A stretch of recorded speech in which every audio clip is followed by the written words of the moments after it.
Hey everyone, I'm Keisha Charmaine and I'm back and I'm here to review Insecure. Now this is my first time reviewing any TV shows, so I'll start off by recapping last season really quickly. I really enjoyed it. I thought it was very relatable and understandable, and it showed all of the flaws and all the great things about each character. So it's not like any character was designed for you to love and there weren't any characters designed for you to hate, like with a lot of shows. So I feel like the way the show was set up, you kind of understand why everyone does what they do. Yeah, so Issa Rae, or I should say Issa, and her boyfriend Lawrence, they've been together since right after college. Issa's been working at a nonprofit. She feels kind of stagnant, but she really does care about the community she serves, kids in inner city Inglewood, I believe. So and she's the only person from the hood who's serving the hood, so she has that struggle in the workplace, being like the only black person, the only person who can relate to the kids that they're serving. She has that issue. I can relate to that to an extent. I have a strong nonprofit background, so and the thing is, with a lot of these nonprofits, it's not a lot of black folks working there. It's like a lot of other people who want to help people who are less fortunate, but at the end of the day, it's not really us who are helping our own in a lot of these nonprofits. Not all of them, but a lot. She's been, like I said, she's been in a relationship with Lawrence since after college, and I'm not sure exactly when, but Lawrence, he lost his job and he refused to get another job that was beneath him because he has a degree in some sort of tech, and he didn't want to take anything less than what he believed that he deserved. And with that, Issa had been carrying the relationship financially for a long time, and Lawrence, with him being unemployed, collecting unemployment, he was pretty depressed. I didn't see much effort in him, one, getting a job, and two, getting out of his funk. Yes, he did have meetings with the headhunter to get positions, but I feel like he wasn't very proactive, and that really left a strain on his relationship with Issa. No one, especially like in your 20s, wants to have to carry another individual financially. It's very difficult, especially with Issa being in the nonprofit field, the social work field. It's not a lot of money at all. Lawrence being in the tech field, it's expected that he's gonna make a lot more money once he does make money, but until then it's really difficult, and he doesn't make it easier for Issa for little things like it's her birthday that comes around, and he doesn't really feel like doing anything for her birthday because he had a sucky interview. So which really sucks for Issa because she's already taking a large load in the relationship, and yet she's not feeling appreciated. Like, it's her birthday. Like, he didn't forget her birthday, but he felt his bad mood and was like, oh, let's rent a movie. I don't really want to go out. Like, I've been in a bad mood from this bad interview. Now here's where Issa messes up in the relationship. She's extremely passive. And does not ever really express her her stresses with Lawrence. He thinks it's all good. He's collecting unemployment, so he's helping a little bit financially, but he's coming across pretty selfish. And Issa, she just feels kind of stuck in her situation, so she's not really proactive and doesn't really communicate with Lawrence about the issues that she has with the relationship, and she ends up cheating on him. She cheated on him one time with her ex-boyfriend, and Lawrence finds out. She somewhat confesses, but only after he kind of found out already. So yeah, so with that, a lot of people would see Issa as the bad guy, and with that I was team Lawrence, because Issa messed up, man. She messed up. She shouldn't have cheated on him, because I mean, you shouldn't cheat regardless, but her timing was terrible. She cheated on him after he was starting to get his stuff together, after he got a new job that was in his field, and he would be able to work on his own app, his own business. I forgot to mention that he was working on building a business with an app that he created. So he'll be able to get a full-time employment, benefits, and all those perks, as well as work on his app, his own personal business. And he was starting to be more appreciative to Issa. You know, he was cooking for her, and you know, he started to take her out more. He even had her look at rings. And yeah, she cheated. It was like, no, he said no. So I was team Lawrence at the end of season 1. Even though Issa went through what all she went through for the years with Lawrence prior to that, she could have avoided so much of the heartache and stress that she dealt with in her relationship if she would have opened her mouth, stop being so passive, assert herself, and communicate with Lawrence. Now, I'm no relationship expert. I'm no relationship expert at all, but I know one thing for sure, like, communication is key. So now I'm not so much team Lawrence anymore, as I watched the season premiere of Insecure season 2. I forgot to mention a little bit of the other characters.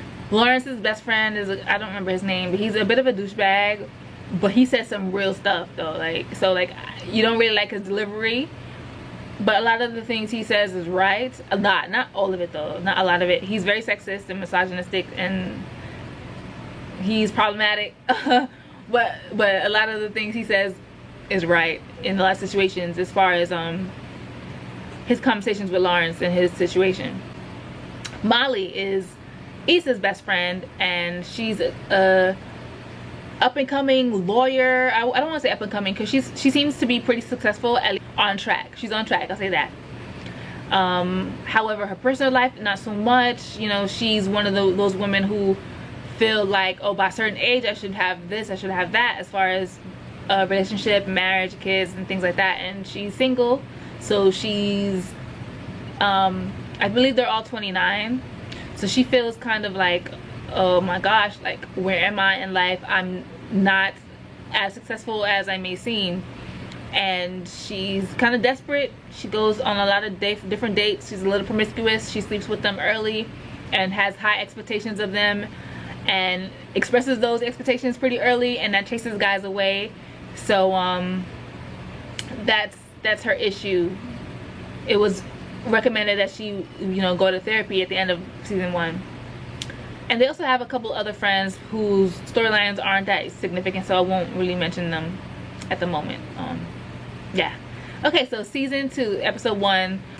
For whatever reason, Issa feels that she should do what Molly does and date a lot, because that's shown to be so successful for Molly. No, it hasn't. But she decides to, you know, go on those dating apps and go on a bunch of dates. And this is 3 months after Lawrence breaks up with her, after finding out that she cheated on him. So she's basically just trying to distract herself from the heartache, I guess, because she's not over Lawrence, not at all. So even if she did find a nice guy, it will be in vain, because she could never really give herself to him, because Lawrence has her at the moment. So she's really wasting her time just trying to distract herself, going on these different dates with different men. Molly, she goes to therapy, and she's, you know, not opening up to her therapist, so she's really wasting her time. But one thing she did mention in her therapy sessions was that she feels really secure and happy with where she is in her career, but she refused to speak on her personal life. But it comes to find out, she's not so happy in her career anymore once she gets the wrong mail and gets to see someone else's paycheck, and it's one of her white co-workers who had been working at her law firm for the same amount of time as she had been. And we didn't find out how much Molly gets paid, but we saw that the check that the check for her coworker was almost $7,000, and I'm guessing that's bi-weekly. When she opened the check, she was really excited to see the payment, like she got a raise. But then she saw the name and was like, oh, this is how much Travis is getting paid. His name is Travis. This is ridiculous. That's how she felt. So I'll come back to that in a moment. So we see where Lawrence is, and I did mention in the end of season 1, we see him, you know, getting it in with the bank teller who had been, you know, showing interest in him. In season 1, he made friends with Tasha, the teller at his bank where he goes to frequently, and you know, they made friends. You know, they had lunch together a couple times. You know, they see each other around the way. But Lawrence made it clear that he was in a relationship, so he didn't want to cross that line with her. She had that information, but she still tried a little bit in a respectful way, and by that I mean, you know, she never pushed up on him. She invited him out. That's really it. She asked him out, like, to go for drinks and hot wings or whatever, and he just, you know, reminded her that he has a girlfriend, and then she fell back. But yeah, so he broke up with Issa, and now he's messing around with her. But it seems as though they have a certain situation where they're just, you know, they're just hooking up, meeting up at her crib on the weekends and hooking up, and you know, he's out. And Tasha, she, you know, she's trying to make plans during the week, so she's not just that weekend girl. But like, Lawrence is reluctant. I don't think that he's consciously, you know, disrespecting her, but he is. He's in a selfish place, which he tends to be often, you know. But yeah, he's in a selfish place right now, and he's just, I think he genuinely likes her as a person, but he's not romantically interested in her. He's attracted to her, and I think that he thinks she's a cool friend, but he's not into her like that at all. Lawrence's asshole friend, he brings it to Lawrence's attention that, you know, oh, he has it good because, you know, he doesn't even have to do anything. He doesn't have to take the girl out or whatever. He can just lay up in her crib on the weekends, and that's it, and she's satisfied. And then Lawrence, you know, because he's not a fuckboy at heart, you know, so he feels upset that that's how his fuckboy friend was describing him. So he decides to, you know, I'm gonna take out Tasha on a date. By the way, I may be getting these scenes all mixed up, but like, I didn't take notes, and I think that for, you know, in the future I'll take notes for the future episodes, but bear with me, this is my first review, so it's probably gonna be super long. Let me backtrack again. Let me go back to Molly. So Molly, you know, one of her co-workers, she's moving on to another position, and they're having like a going away party for her, an office party. And you know, Molly is so upset that she saw that Travis gets paid so much more than her. So she, you know, she approaches Travis, but like, and she tries to get some information out of him, but without, you know, being direct and telling him, I saw your paycheck and you get paid more than me. She's kind of just like, oh, so did you ask for a raise recently, or you know, something like that. Like, she's just trying to figure out why he gets paid more, and he's just like basically expressing how much he tries to do the least. He tries to give the least effort, you know, he puts out minimal effort. And yeah, so quickly Molly just realizes, okay, yeah, this really is just white male privilege, and you know, that's just what she has to deal with in her work now, and she wasn't prepared for that. The woman who's leaving the job, Travis said, oh, she's, you know, she's leaving and she's not even going to like a better position. She's just gonna be working harder, not even gonna get paid more. And Molly's like, she's probably leaving because she's not getting the respect she feels that she deserves here in this office. She's probably not getting paid her worth, and so on and so forth. Travis says, closed mouths don't get food. I'm like, Travis, I don't think that's how it goes, but okay, we'll go with that. But he's right. Yeah, I don't think Molly internalized that correctly. All she just said was, oh, but she's a woman, so they're not gonna listen to her anyway, and she kind of just dismissed him. But he made a good point. Closed mouths don't get fed. Yes, that might be true off the bat. Yes, that white male privilege is gonna benefit him, but the only thing that you have that you can do about it is speak up. I wouldn't personally tell my bosses, oh, I noticed that Travis gets paid more than me, what's up with that? I work harder than him and I've been working here the same amount of time as him. I wouldn't say that, but I would say something along the lines as, hi, so I've been working here for so many years. I have provided this and that. I have contributed this and that. You know, I've made these advancements to the company and I've benefited you guys in this sort of way, and I think that I deserve a raise to so-and-so amount. Boom. I mean, they can always say no, but you can always take your ass to another job that appreciates you because you're worthy.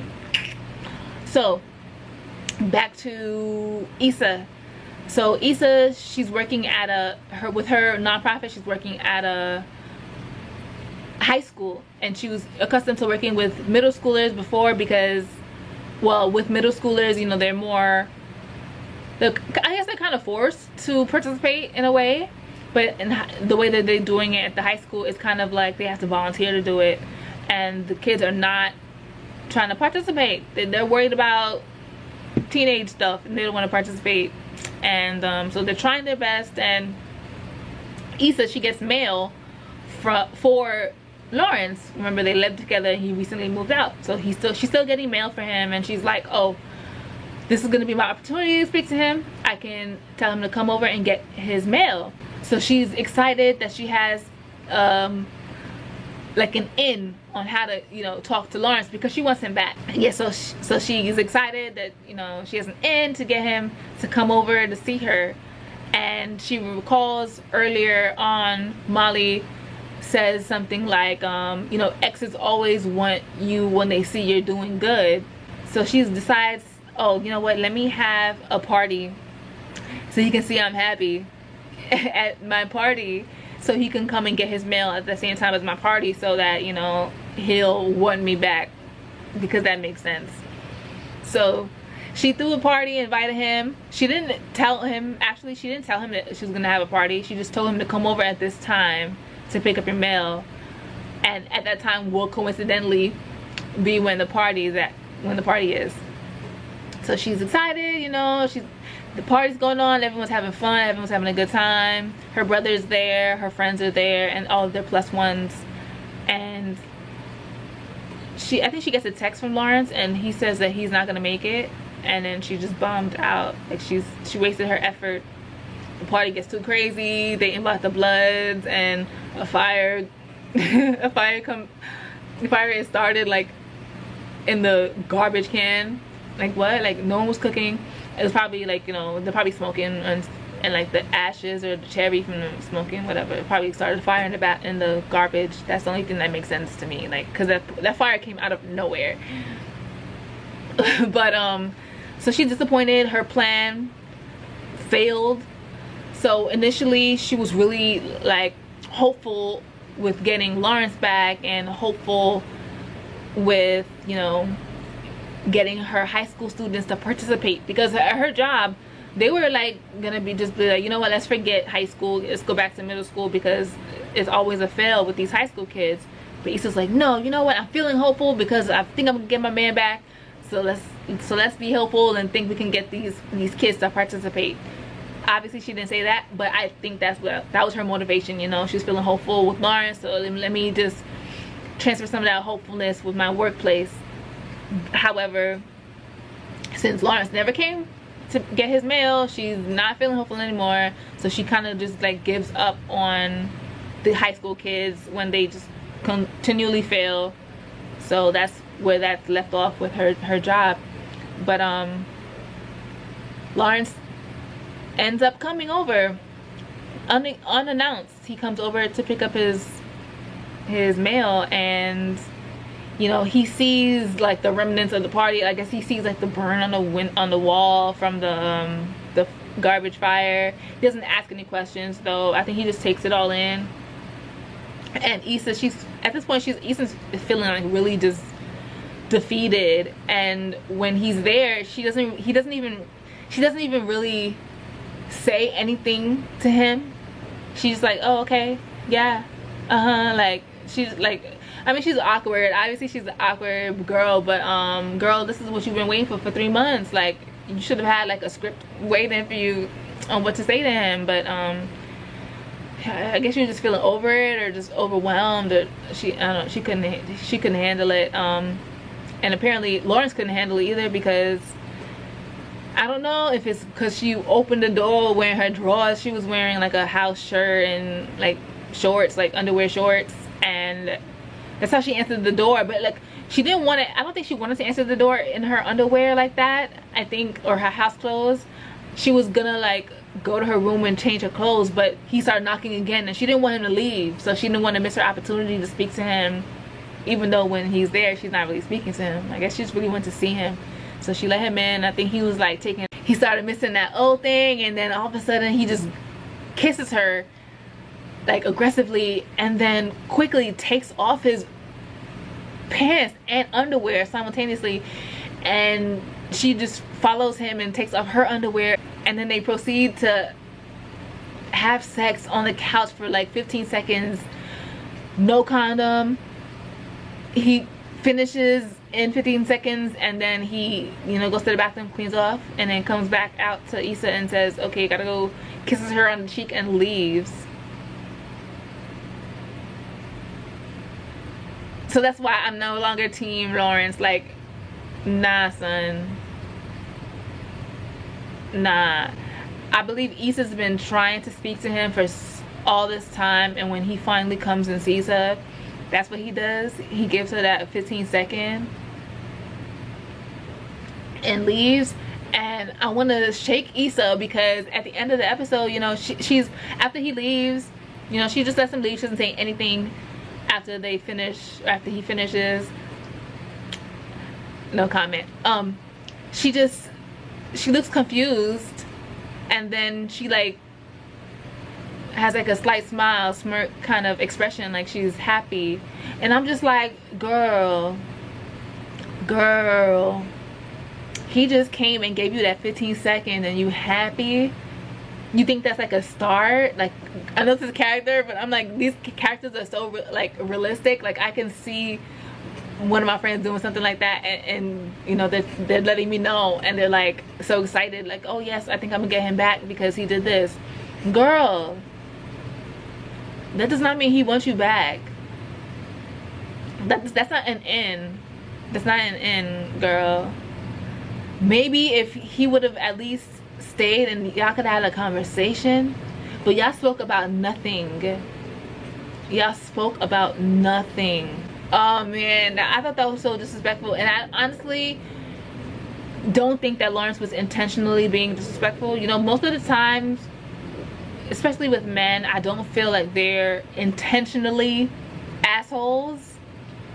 Most of the time, I don't think they're intentionally assholes, but they just happen to be so selfish that they become assholes. Like, so that really bothered me, that she was excited about it. But I mean, I guess she's, again, Issa, she tends to be a little desperate. Well, so does Molly, so does Kelly. Not so much Tiffany, the other two friends, but we'll see more about Tiffany as the season, you know, progresses, I hope. But yeah, I mean, I guess that's kind of like where we are in the world. We're all pretty desperate in one way or another, I guess. And man, Issa, no, that, like, it made me so upset, man. It made me so upset that he, I mean, I can see, I can understand a little bit why she was excited. Like she really thought that she made progress with him. But no, that's regression, if you ask me. What she should have done, I think, when he started to kiss her, she should have backed up and been like, whoa, what's going on? Like, let's talk. And say whatever it is that she wanted to say. For the past 3 months, they've been broken up. Like, cool out, Lawrence. Whoa, cool out. Let's have a conversation, you know? Because the last thing Issa wants is for Lawrence to just end up downgrading her into like his, like, less than a weekend girl, because like, less than a booty call, just somebody you popped up in at. You didn't even announce that you were coming over, and then you gave her that 15 seconds. Like, man, that's ultimate disrespect, man. Yo, if I didn't know Lawrence, I would have thought that was calculated and just mad grimy, just like as revenge for her cheating on him. But I just know that's not his character. But damn, yo, I mean, I'm really coming forth with these videos because I want to talk about the different, you know, issues and topics that come about from the storylines. But yeah, the show is really funny. I really want to start doing these videos. You know, if you follow me on Instagram, you may know that me and Brittany, my girl Brittany, hey Britt, if you're watching this, Brittany, did you see episode 1 season 2? Leave a comment, text me, or whatever. Yeah, me and Brittany, we entered the Insecure on set contest. Clearly we didn't get it, but you know, you win some, you lose some. Still love the show, still will support the show, obviously. And yeah, season 1, it just brought so many amazing conversations with my friends. Like, I wish I was reviewing season 1 here on YouTube, so I could have had those conversations with you guys as well. You know, a similar situation with season 2. I'm sure a lot of great, you know, conversation starters will be, you know, proposed with these episodes. And yeah, that's about it. Mind you, this is my first review, so hopefully I'll get into the hang of it and I'll be more concise in the next ones, and I'll have notes. And it won't be so impromptu. Like, I'll probably be, you know, dressed. Thanks for watching. Love, light, and locks. I'm Keisha Charmaine.